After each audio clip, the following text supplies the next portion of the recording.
Andrew Porter, who is the creator of Screamfest. He's created so many of the attractions here, and he's going to give us some more information and a bit about the background about Nocturnal. Now, when Jerry first recorded Nocturnal's soundtrack, it was 1:40 long. Now, that meant the show was probably about 3 minutes long in here.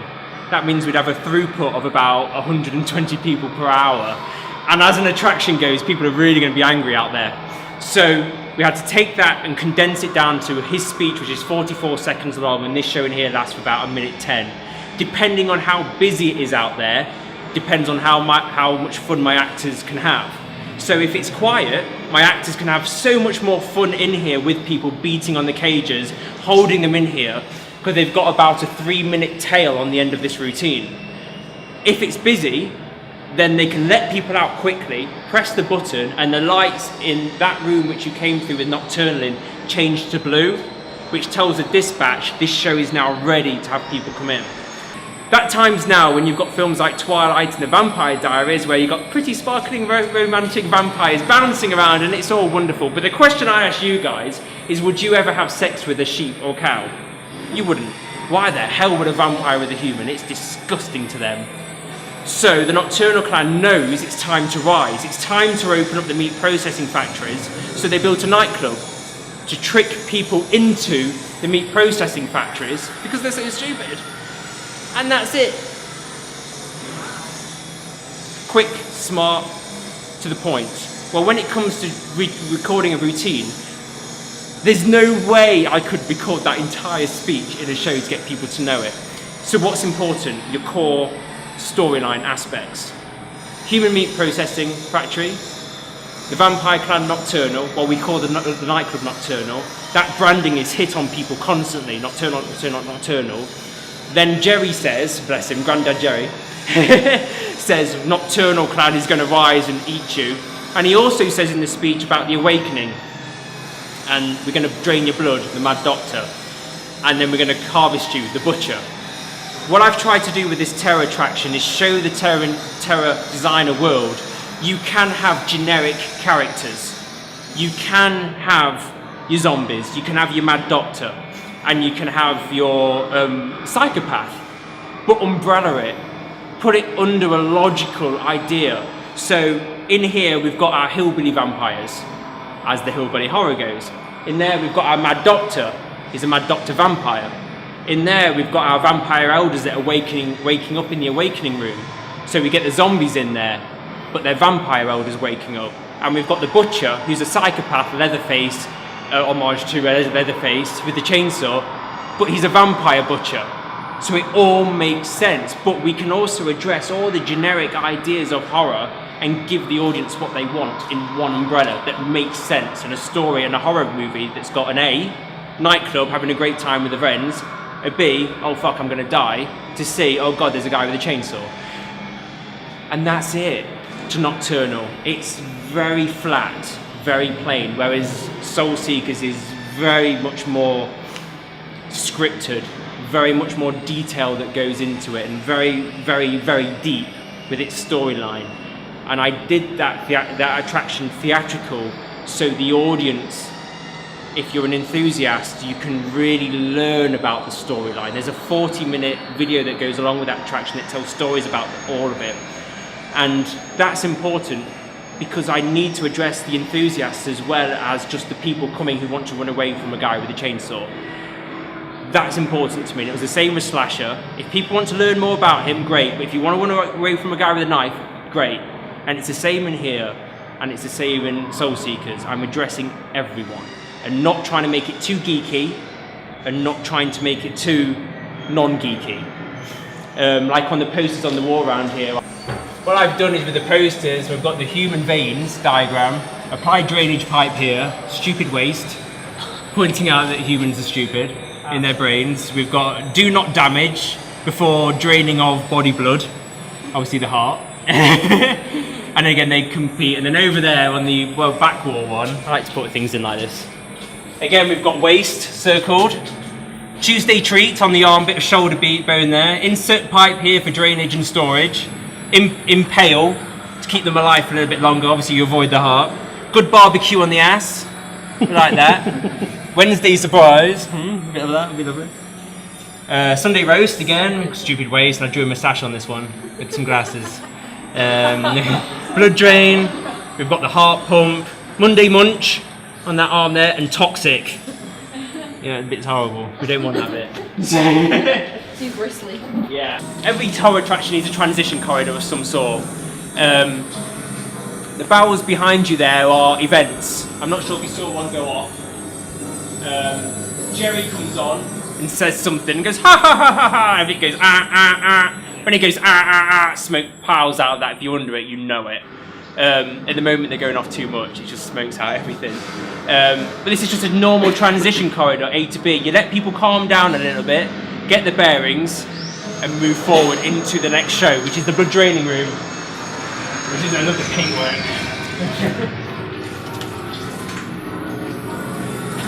I turn the light on.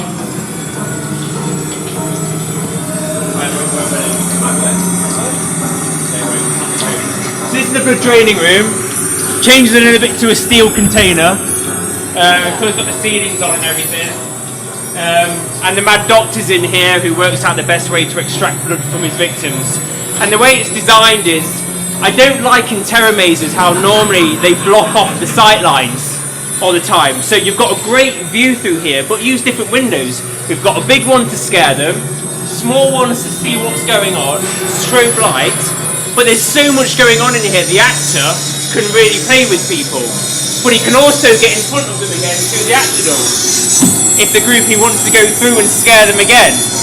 It gives the actors so much choice on how to use the space. If you've got someone in the group that's really scared and screaming, and they, oh, I'm glad I've got past him, they haven't, because he'll go through there and he'll get them again. I tell them to target and split up. So if you want to come around and follow me, we'll get out of this environment, it's a bit screaming.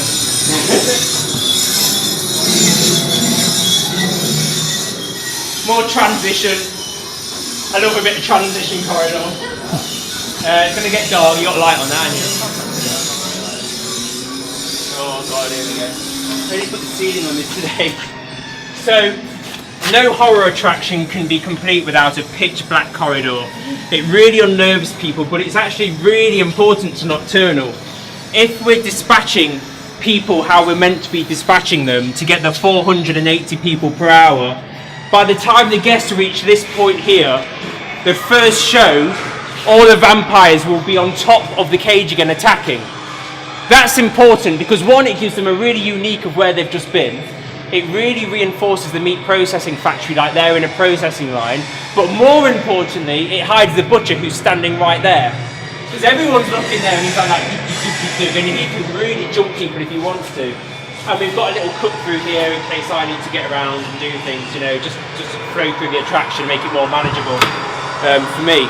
So we come through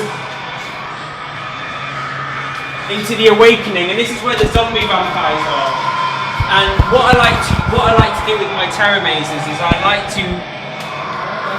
like to make it linear to a certain extent, and then make it not linear. And that's really good because people get completely lost.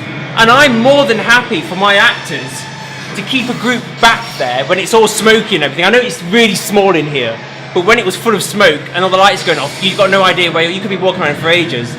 I'm more than happy for 4 groups to go past there and keep one group in here and just completely destroy them and just let them keep walking around and round and round and round. They've come here expecting terror. I will deliver that to them and they can do it.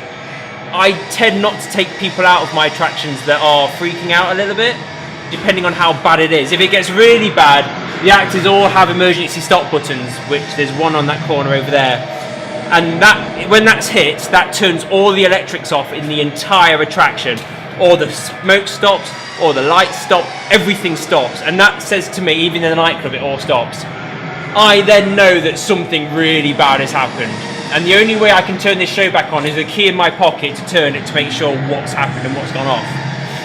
But I generally think people coming to these things, they expect it, they know it. And we can be a little bit different to the corporate theme parks because we're a farm park, it's independent.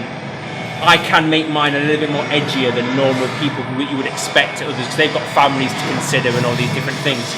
So the awakening is that the elder vampire is awakening up, and it's all very clinical, very white, and it's very different from the rest of the attraction. It's always good to shock people. Every corner so we've shocked them first in the cage with the show and the meat processing factory. They expect the butcher, the blood draining room. They expect that sort of stuff. By the time they've reached there, they're happy with the attraction. I'm comfortable. I'm okay with it. They come into here and they go, "This is different. This is new. I haven't seen this before. I'm nervy again." It was the same with Slasher with that first show going into an abandoned barn. It's the same idea. You tell them it's a prison, and it's not. Soul Seekers is linear. That's all a hotel. We know what's going on in there. And then I change it back in the butcher's corridor again, so people are now used to the white light. Oh, it's great. And then you've got this guy, sort of thing. They're legging it out of there.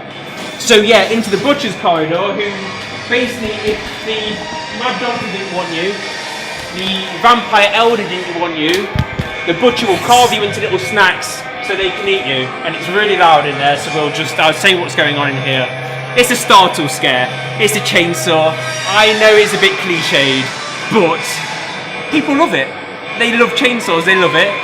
It fits in great with this attraction, with what's happened to people, so it's okay to use it. I don't do cliched stuff very often, but it fits Nocturnal because of the whole processing factory, cutting people up easy. You use a chainsaw. Everyone knows that. It cuts cartilage and everything.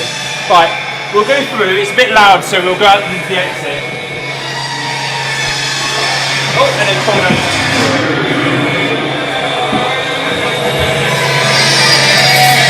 So he's got his sliding door here that you can come out on. He's also got a light switch there, which won't work.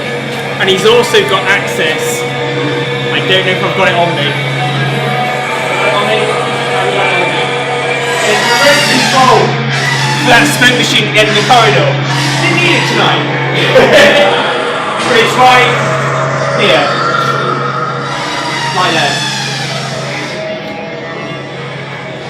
And the whole idea of having a smoke machine in the very end with the butcher's corridor when people come running out screaming, I want people, yes, they're going to hear the chainsaw, you can't hide that noise, but I want people in here not to realise it's a meat processing factory. I just don't want that to happen. So when they come bowling out of that door, you've got the red strobing lights still.